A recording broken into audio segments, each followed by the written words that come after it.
Hello, everyone, and welcome to this session at THE Student Careers Week, all about what to consider when you don't know what you want to do. We are joined today by two careers advisors from Morrisby, Joanne and Catherine. And without any further introduction, I'm going to hand it over to them to deliver the session. Thanks, guys. Hey, good afternoon, everyone, then, and welcome to our Careers Week presentation, which will look at what you need to consider when you don't know what career you want to do.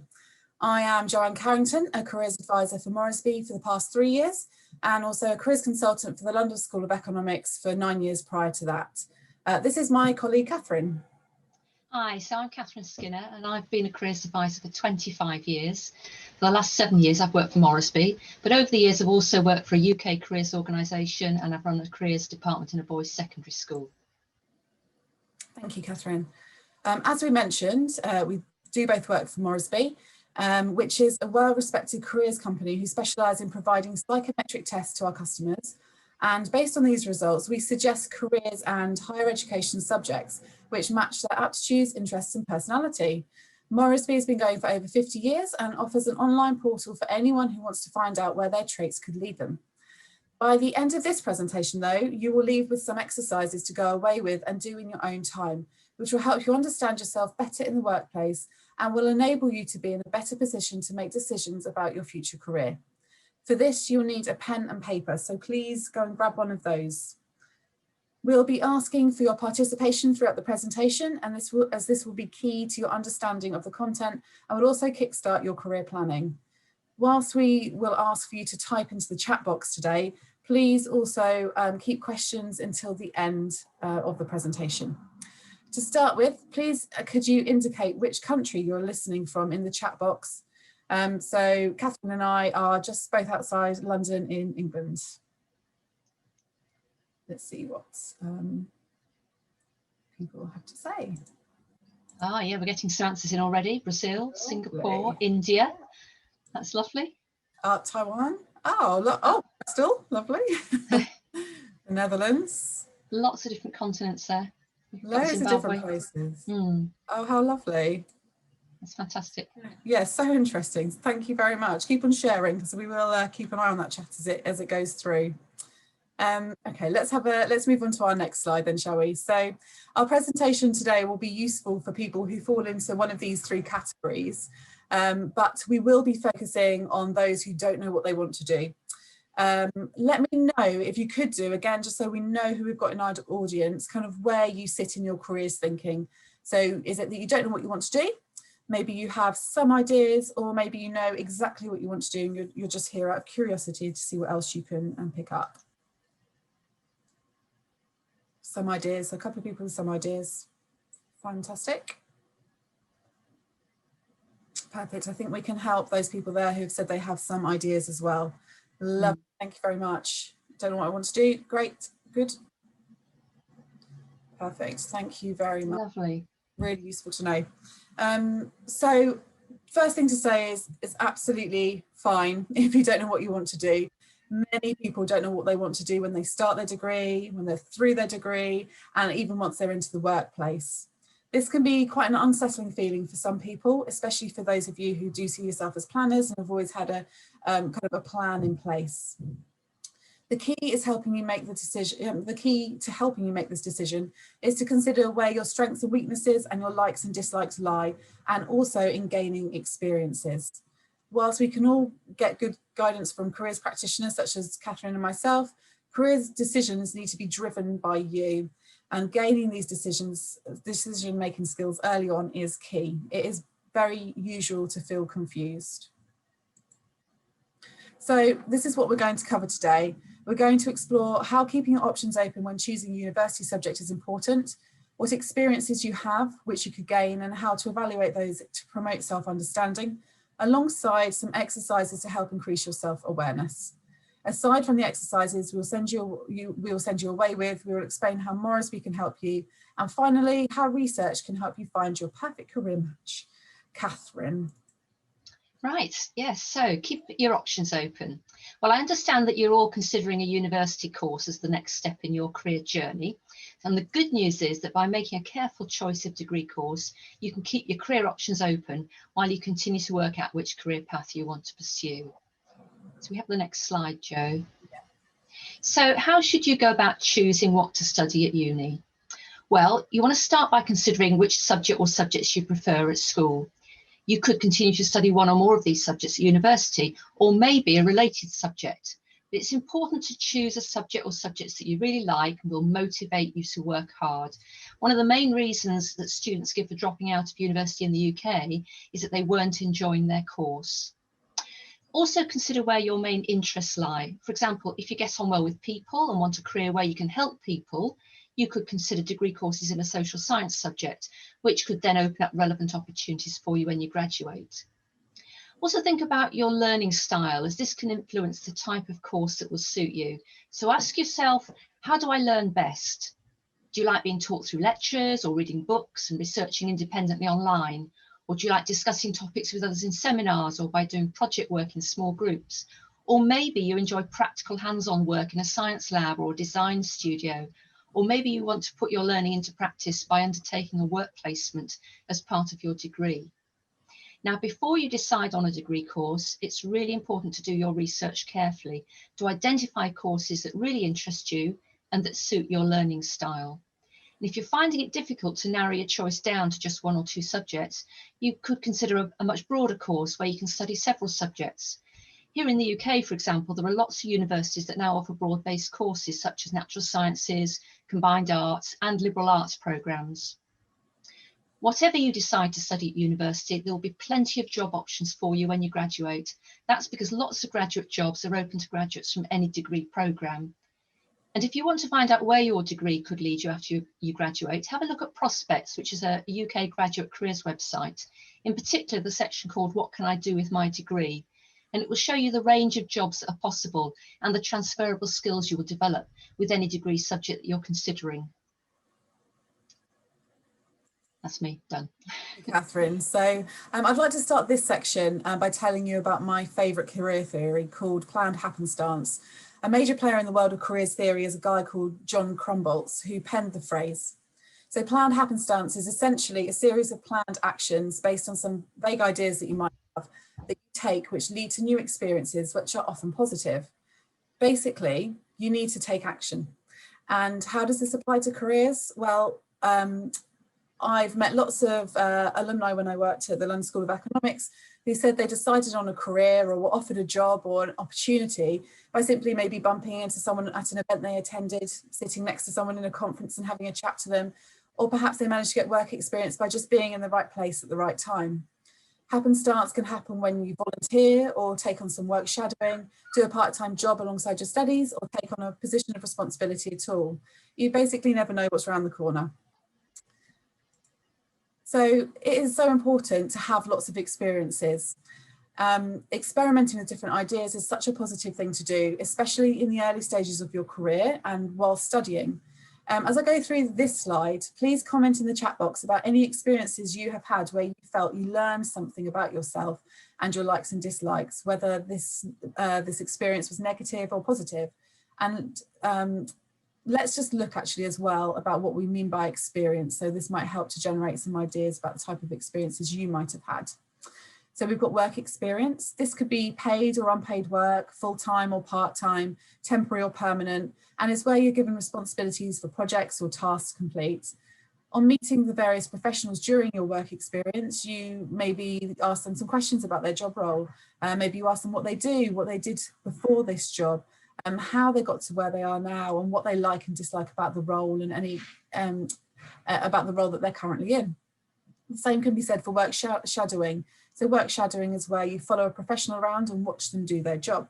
It's a very simple thing to do, but it can tell you so much about a role, giving you an opportunity to examine what you like and do not like about the particular career you're shadowing.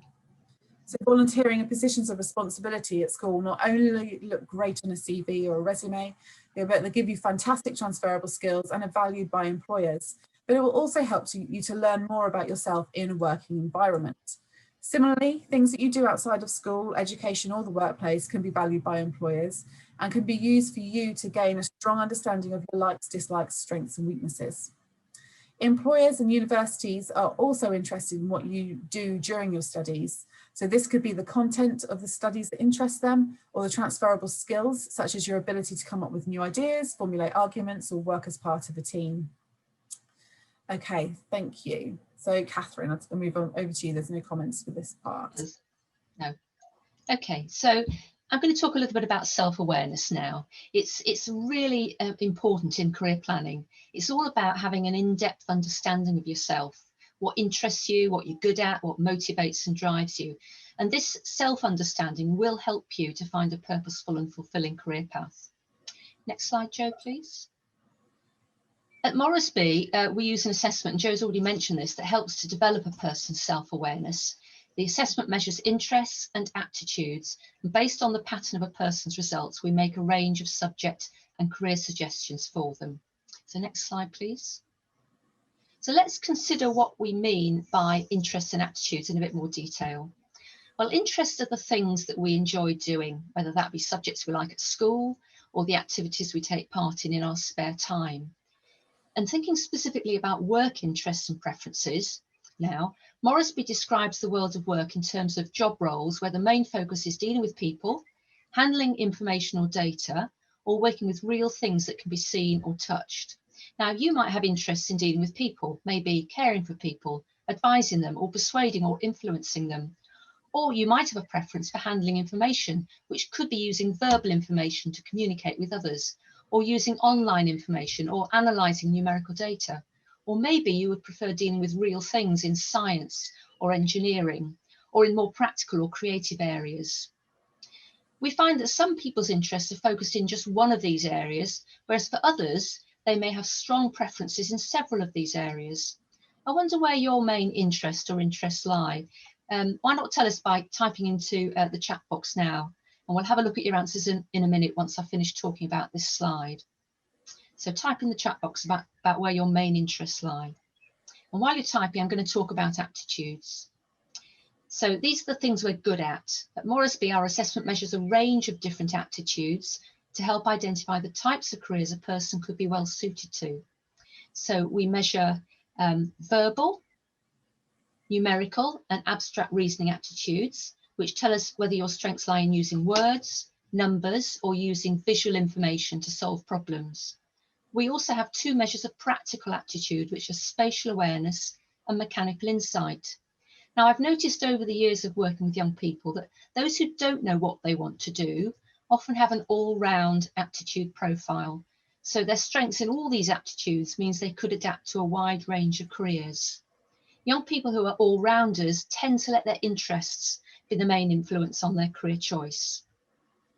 Right, have we got any comments coming into the chat, Jo? We do, we've got loads actually. Lots of people saying that the people side of things would be where their interests lie. Yeah. We've got a bit of science going on as well, which is lovely, and writing and researching as well. Yeah, oh good. Well, that's really interesting, isn't it? There's a really nice spread actually of the kind of things and the people. Yeah. Well, and some in information too. Yeah, lovely. Well, I'm going to hand over to you now. Yeah, lovely. The next slide. See what Angelina was saying there. She said, my interests lie in multiple fields, which are vastly different from each other. So my aptitudes tests usually differ, which is interesting, actually, Angelina. It would be really interesting, especially to compare your personality results as well, I would say, in that instance. Yeah. But moving on, as we will, otherwise I get caught up in one area. So for this next section, I just need you to grab that pen and paper that I mentioned and make a note of the following exercise. So when we're thinking about career planning, we obviously can't do our career planning in the space of a 30-minute presentation. It's impossible. Usually this type of session that we're doing would be more like an hour and a half's worth of work. So there's a lot of kind of going away and thinking for yourself and trying to pull these things together a little bit by yourself. So the idea of this exercise is to formulate a list of your likes and dislikes, which can ultimately be applied to the workplace and career decisions. Some things we do in life are a truly positive experience. For example, you might have really enjoyed school, while maybe your best friend had a more negative experience. Maybe you found a work experience you did fairly pointless. There are key turning points throughout our professional lives where we need to evaluate what it is you want from your future.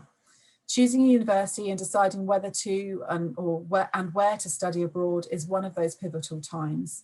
To do this and to decide on a career, you can help by creating something called a career map.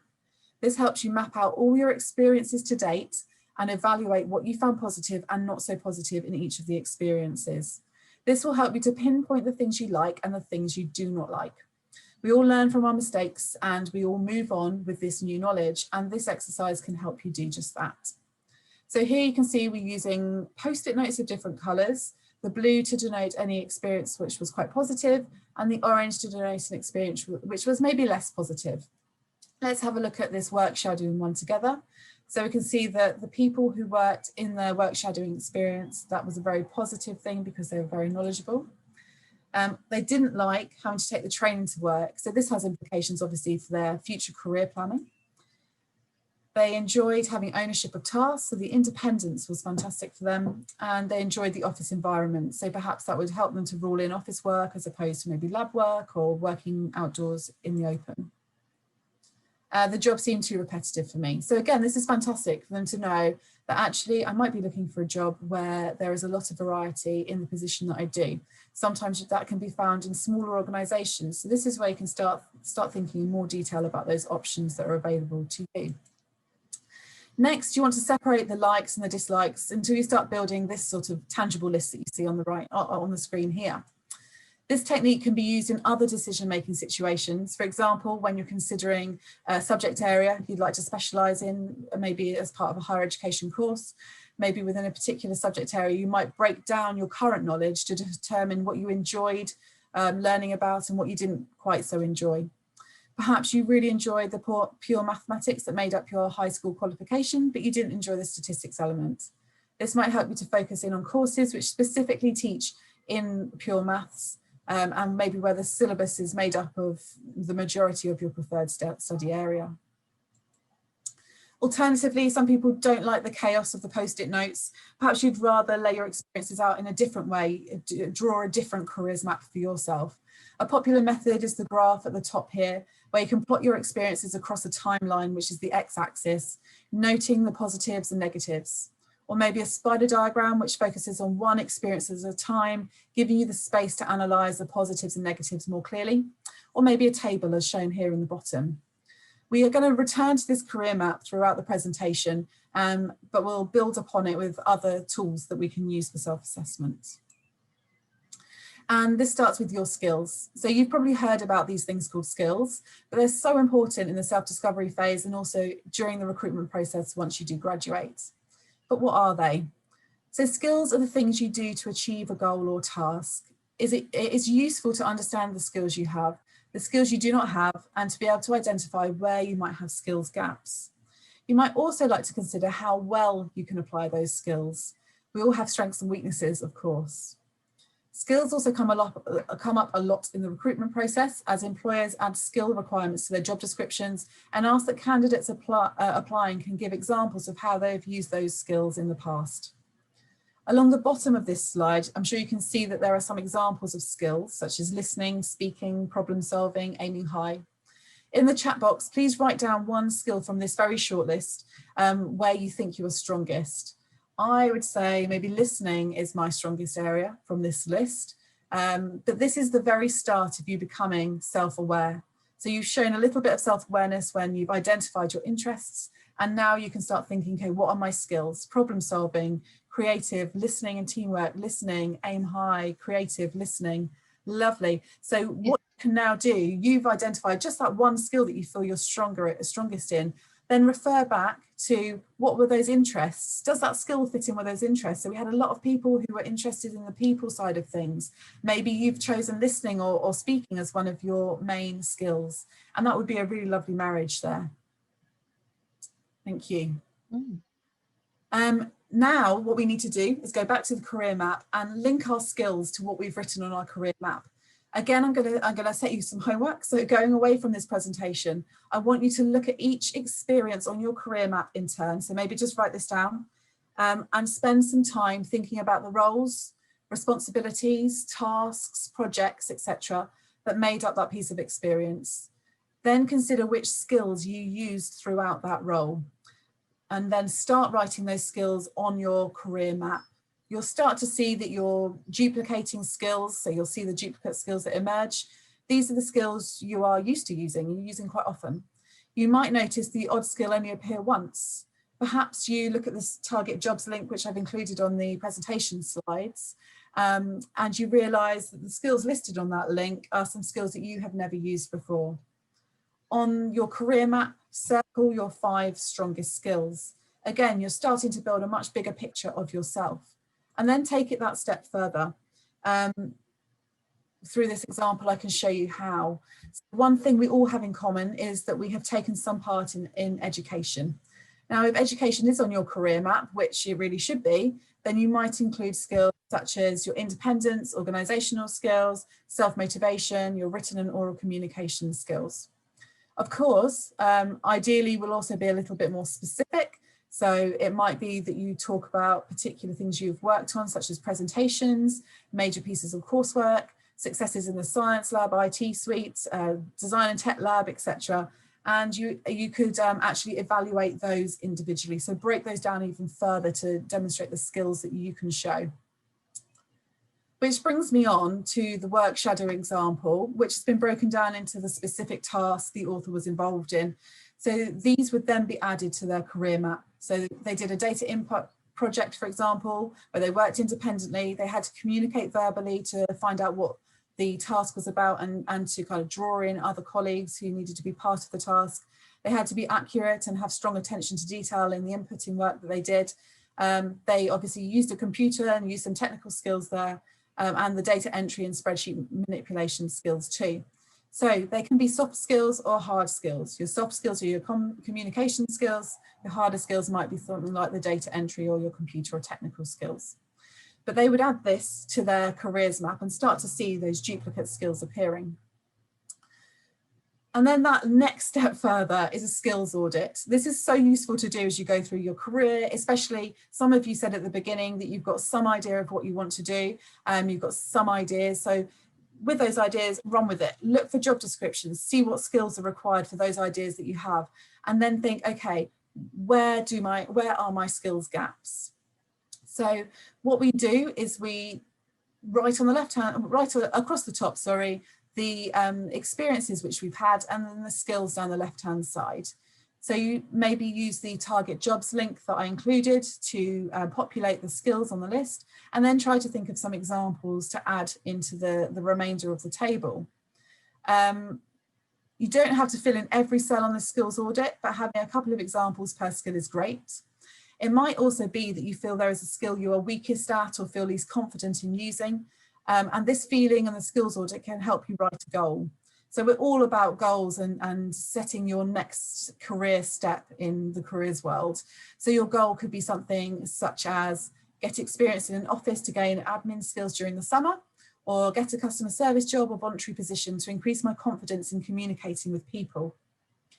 By this stage, you should now have your skills audit completed. You should now have your careers map completed with the skills all sprinkled around it.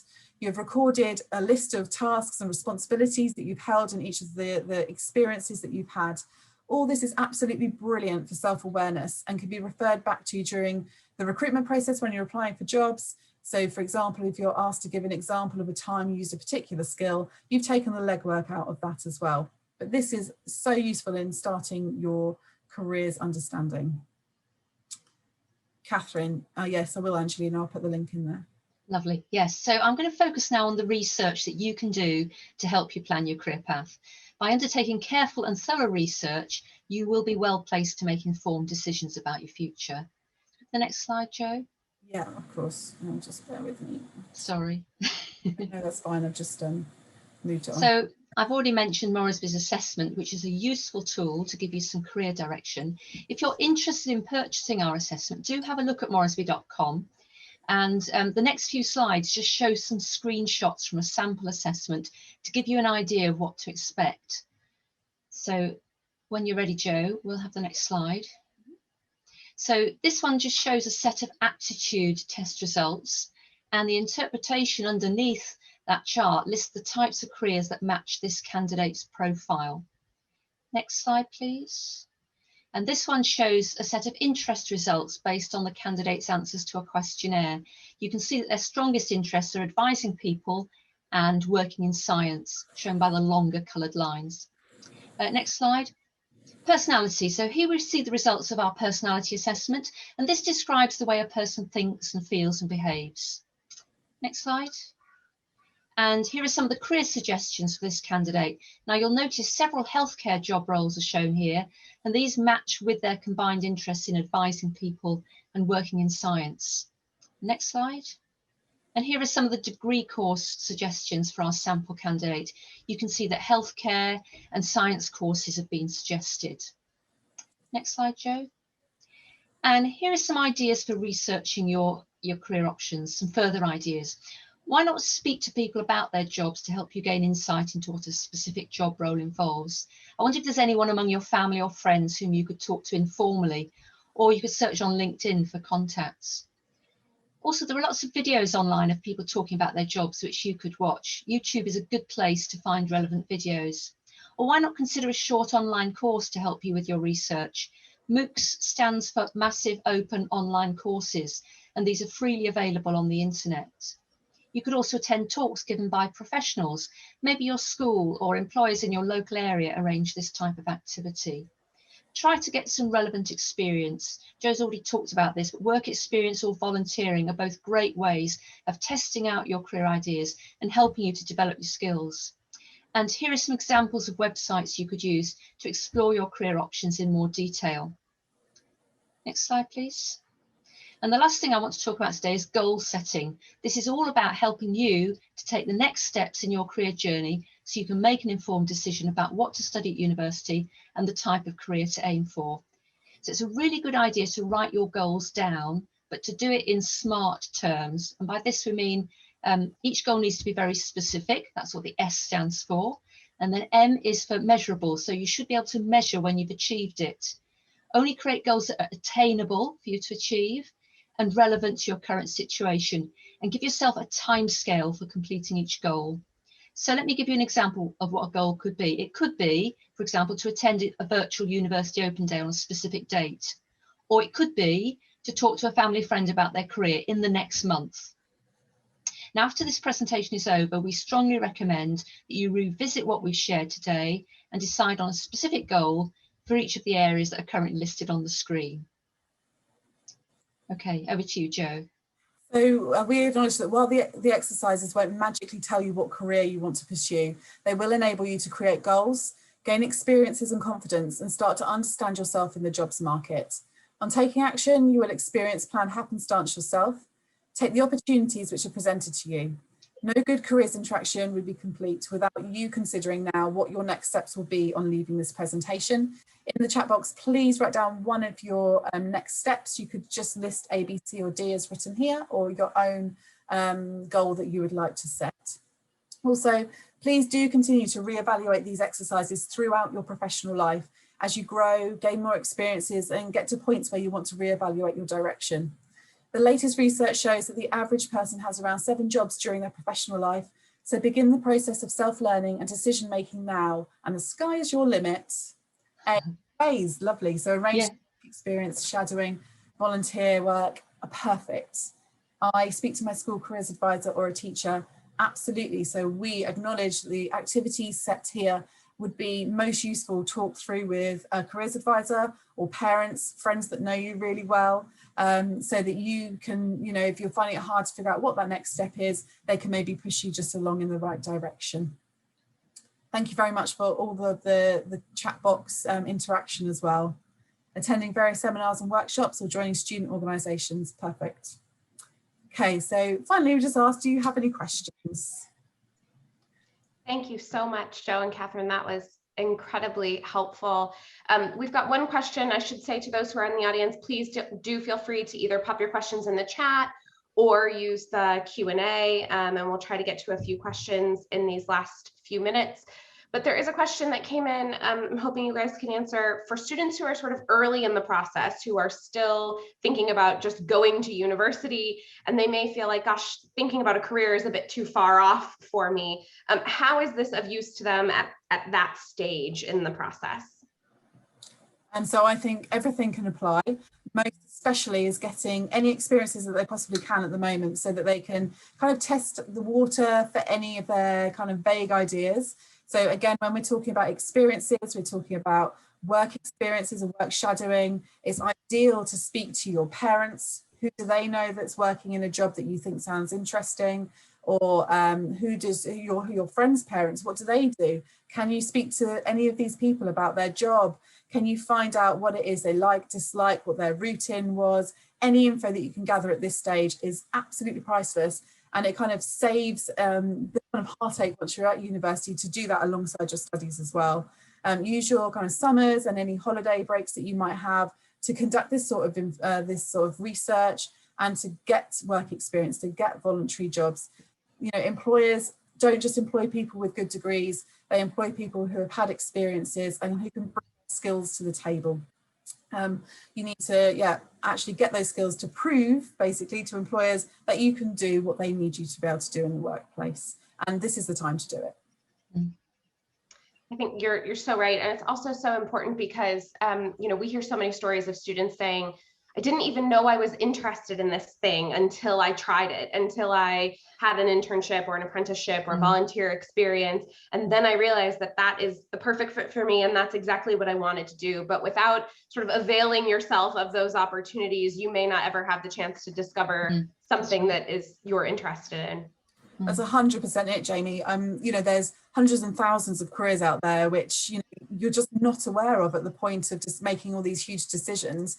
So the more talking to people, the more experiences you get, the wider you'll spread your net, the more you'll understand, you'll discover things you've never, you know, heard about before. And that's what it's all about. The other thing to say is, obviously, with this awful coronavirus situation, there is a kind of positive side of this, is that there's lots of remote and online internships, work experiences out there, which you can do from the comfort of your own home. Obviously, kind of check the entry requirements, whether there's any country requirements, etc., etc. But, you know, there's no reason why you couldn't try to get these remote experiences in offices outside of your home country.